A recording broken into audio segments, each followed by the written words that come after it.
Hey guys, what's up? Welcome back here to today's edition of Intuitive Angling, and thanks for joining me for today's video. Really appreciate that. Guys, today I'm going to talk to you all about the worst, most miserable day of tournament fishing I've ever had my entire life as far as physical discomfort. This one takes the cake above anything I've ever fished before. I think you guys are going to find this little story interesting. Seems like about, once every month or so, I like to tell a story about the old days. Everybody seems to enjoy it, so we got a good one for you guys today. Also, guys, real quick before we get started, just two quick things to remind you guys. Anybody interested in booking an on-the-water lesson right now, man, if you want to learn how to fish a jerkbait better than you've ever fished it before, got everything scheduled here. We fished Table Rock, Stockton Lake. If you guys want to learn how to fish a jerkbait, send me a private message on my Facebook page, Randy Blaukat Professional Angler, and I'll give you the details about the on-the-water lessons. And also, guys, real quick, speaking of winter fishing, we do have my Fish the Moment winter lake map breakdowns up on the fishthemoment.com website.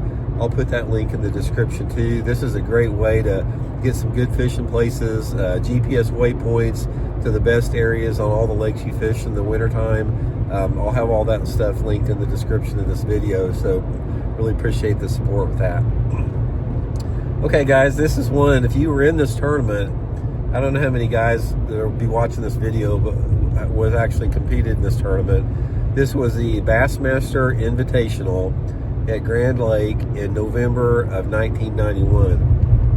And a lot of you guys that watch the channel, you know that my mom and dad had a trailer house down at Grand Lake for 30 years, and they got it like in mid-1970s, and they had it up until the early 2000s. So it was only like 30 miles from our house in Joplin down to our trailer down at the lake, so I'm down there all the time. So Grand Lake's, my home lake. I fish it all the time. So anyway, this particular tournament, get down there, and in practice, it was chilly. It wasn't too bad.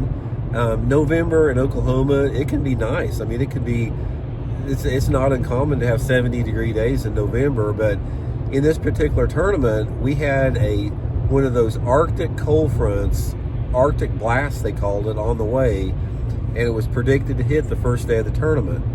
Now in practice, it was chilly, but it wasn't bad. I mean, you had in the night it was in the 30s, and it warmed up into the 40s and low 50s during the daytime. But anyway, the night before this tournament started, this Arctic blast hit, and it hit about midnight. The night, the midnight right before the tournament started at 6 o'clock that morning, or at daylight. So anyway, when I got up that morning, I'm staying at Mom and Dad's trailer down there, which it's about probably 5 or 6 miles from our tournament launch. We launched in that tournament at a place called Shangri-La Resort, and my mom and dad's place was by the Sailboat Bridge area. So it was about 5 miles from there. But when I got up that morning, it was 7 degrees. Okay, cold. And I've fished in super cold weather a lot, but in this particular situation, guys, not only was it 7 degrees, but the wind was blowing a sustained 30 miles an hour. So you can figure the wind chill, 7 degrees in the morning, wind chill 30, or wind speed 30 miles an hour, 7 degrees. So I was fortunate enough, we had a little launch ramp in the resort that Mom and Dad's trailer was, so nobody had been on the launch ramp, so there was no ice that was formed, from pulling the boat in and out of the water. So I launched my boat, and again, this front had just hit, so the water wasn't that cold. The water temperatures were still in the low 50s. So the water wasn't frozen over on the lake. So I launched my boat that morning, and I was going to run by water from, Mom and Dad's trailer over to Shangri-La to where the tournament was going to get launched out. So here it is. It's dark. Now imagine this, guys.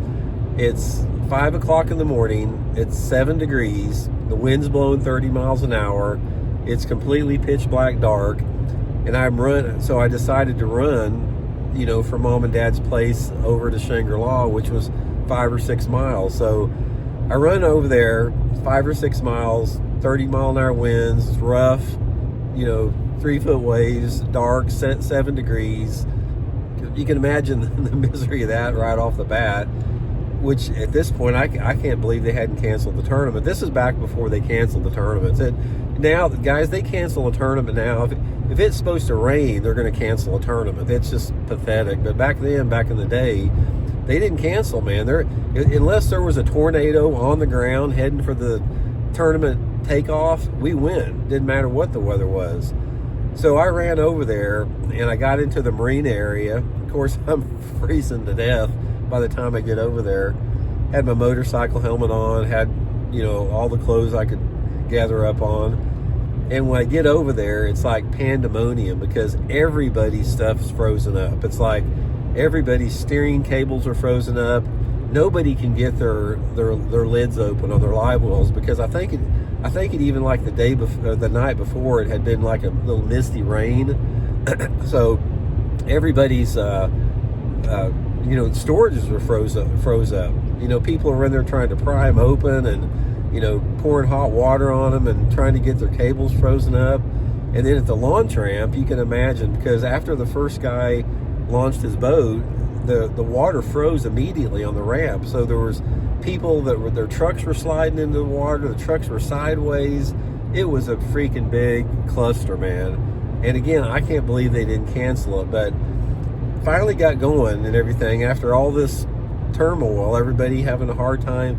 People were late to take off because of all the cold weather conditions. So I get my partner and we go fishing. And again, I know Grand Lake like the back of my hand. I mean, I've fished freaking every square inch of that lake since I was a little kid.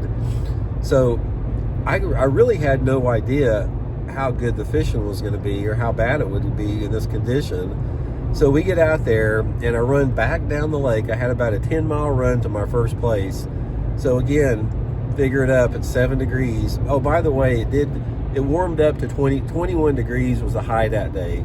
But the wind blew 35 miles an hour all day. It started out at 7, warmed up to 31. So run down the lake to the first spot, 10-mile run. If you've ever ran 10 miles, sorry, I got a bad cold right now, guys, sort of hacking a little bit.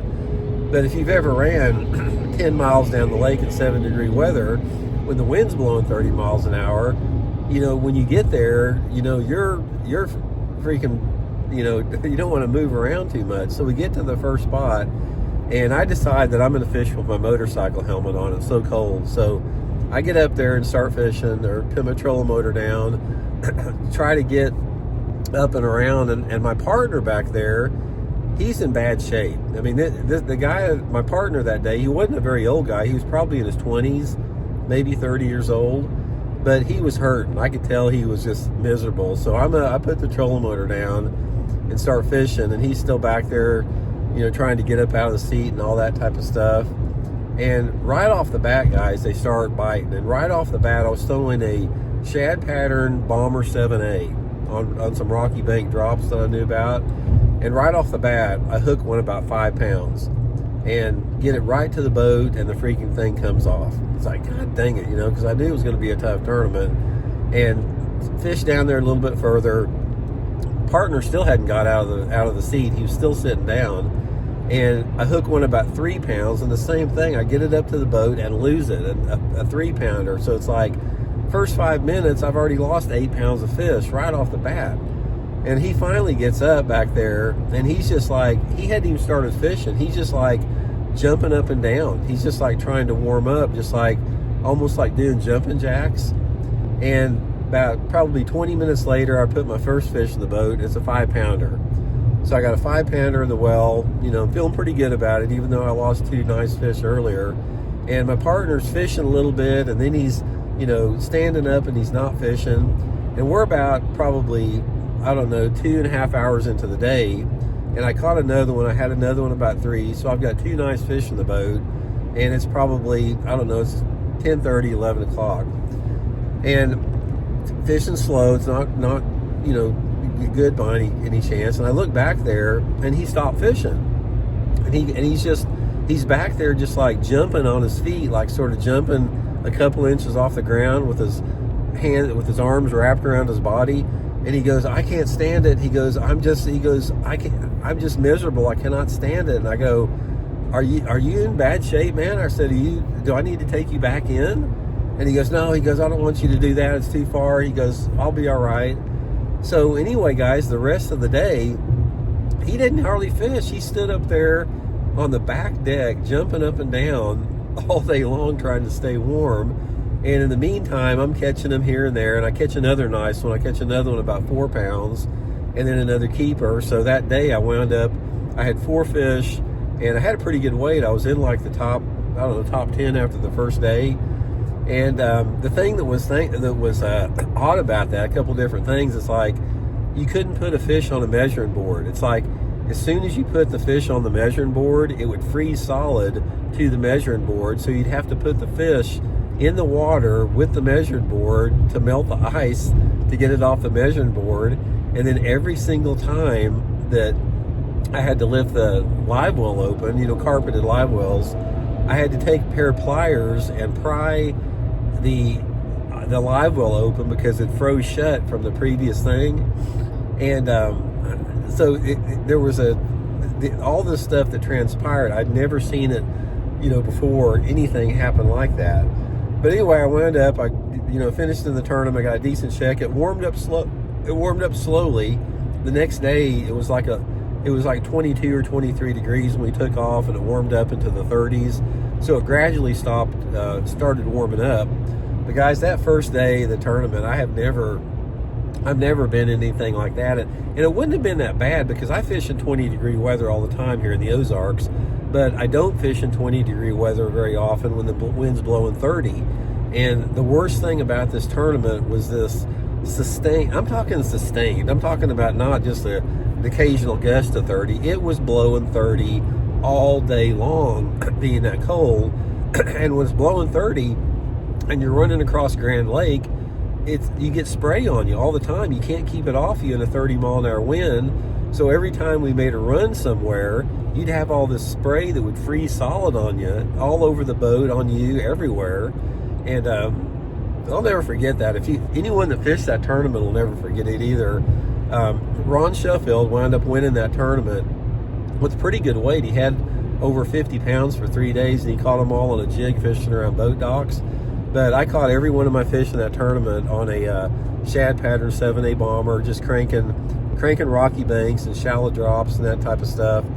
And could have had a really good tournament. I finished, I don't know, somewhere in the 20s, I think, in that tournament, or low 20s or upper 20s. But I should have definitely made the top 5 in that tournament. I had the fish hooked, just that whatever reason they weren't getting the bait very good. So anyway, guys, that's the story, man. That's probably the most miserable tournament I ever fished. Thanks for tuning into the video. We'll check in later.